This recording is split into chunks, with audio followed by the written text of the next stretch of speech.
Avouons que le titre de cette semaine n'est pas très accrocheur. Il semble tiré d'une vieille revue économique. Mais si je vous disais qu'à court terme, la bonne fortune des entreprises dépend de la réponse à cette question, ce titre est déjà un peu plus intéressant. J'oserais même affirmer que l'ensemble des perspectives mondiales dépend de la réponse. En fait, l'histoire de l'économie mondiale pourrait, sans vraiment le savoir, se trouver à la croisée des chemins. Dans le cas présent, l'écart entre perception et réalité pourrait se révéler particulièrement dommageable. Est-il possible que nous ayons fait erreur sur toute la ligne à propos de la conjoncture économique? Si c'est le cas, cela pourrait changer la donne.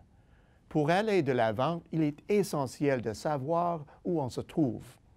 Si un point de vue généralisé au sujet de la conjoncture conditionne nos réactions collectives, le fait que ces réactions sont justes ou inappropriées influera sur nos actions subséquentes qui, elles, détermineront notre avenir.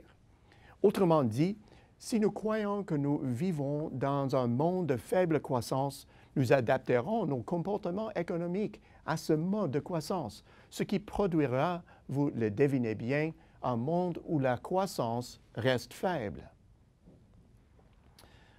C'est un piège redoutable dont il est difficile de se défaire, et nous y sommes déjà tombés dans l'histoire économique moderne. Nous avons frais à la mémoire des pertes extrêmes, les soupes populaires et les longues files de candidats postulant pour un seul emploi. Le monde qui a suivi la dépression a entraîné une modification radicale des comportements économiques et nous nous sommes jurés de ne jamais nous retrouver dans pareille situation. Malheureusement, notre réaction a été exagérée, si bien que le niveau d'activité a baissé bien en deçà du niveau habituel. Les consommateurs ont fait grimper les taux d'épargne et décidé d'être moins dépensiers que dans les années folles. Les entreprises ayant survécu ont allégé leurs activités, réduit leurs investissements et diminué les recrutements. Leurs décisions se sont ancrées dans la croyance que les choses ne seraient plus jamais tout à fait comme avant, ce qui a été confirmé par les années d'activité inférieures à la normale. La croyance au retour de la normalité a pris beaucoup de temps et s'est faite au prix d'immenses efforts. L'économie d'alors et l'économie actuelle ont de nombreux points communs. Depuis la grande crise, les espoirs ont été déçus à maintes reprises. Le résultat peu concluant des imposants programmes de relance des gouvernements, les querelles politiques qui ont entravé l'essor économique, la grogne populaire générale et des catastrophes naturelles singulières ont contribué à la croissance irrégulière des 7 dernières années. Une situation qui, hélas, nous est devenue familière. Et puis, il y a les messages qui nous sont transmis. À l'ère de l'information, les messages diffusés n'ont cessé d'alimenter notre appétit pour le drame, ce qui a contribué à créer une liste constamment renouvelée de raisons soutenant la thèse que la situation s'explique par des motifs structurels. En clair, que cette situation persistera à moins que nous ne transformions l'architecture économique. Et si la situation que nous vivons, tout comme la grande crise, n'était qu'un cycle exagérément long, est-il possible que la mondialisation nous donne la capacité de connaître une croissance plus longue qu'ordinaire et que nous tardions à nous adapter à cette réalité économique? Pouvons-nous un instant envisager le fait que les épisodes de progression et de contraction soient plus longs? Tout cela parce que nous intégrons désormais un nombre important d'économies en phase de rattrapage. Voilà une perspective qui change notre façon de voir les choses. De toute évidence, il y a des enjeux de nature structurelle.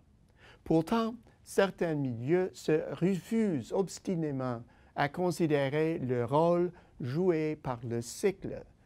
Parfois, le zèle dont nous faisons preuve pour corriger les problèmes n'est qu'une façon de déléguer la décision aux vendeurs de solutions, alors qu'un remède naturel ferait très bien l'affaire. En termes économiques, cela signifierait sans doute que l'économie est prête à se guérir elle-même, mais nous ne l'avons pas encore compris. Alors, y a-t-il un moment magique? Dans un cycle normal et plus court, ce moment survit quand les consommateurs ne peuvent plus retarder leur achat.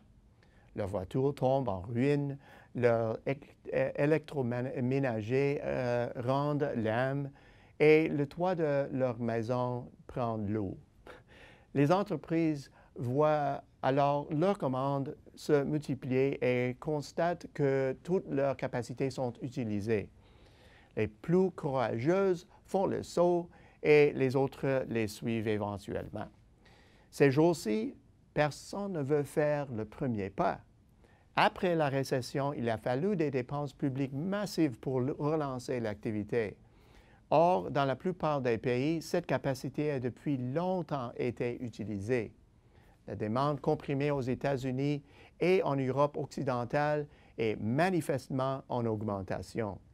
Ce que nous attendons vraiment, c'est la prise de conscience que les années de morosité sont bel et bien terminées. Et cela pourrait se produire en un éclair. Toutefois, les mauvaises nouvelles se vendent mieux que les bonnes. L'attente pourrait être longue. Au bout du compte, notre avenir dépend de notre perception des forces à l'œuvre dans l'économie en général. Aujourd'hui, nous choisissons de voir l'empereur piètrement vêtu alors qu'il est habillé de son plus beau costume du dimanche. Espérons que notre perception du contexte actuel prenne sérieusement en compte des données actuelles et le plus tôt sera le mieux. À la semaine prochaine, c'est Peter Hall.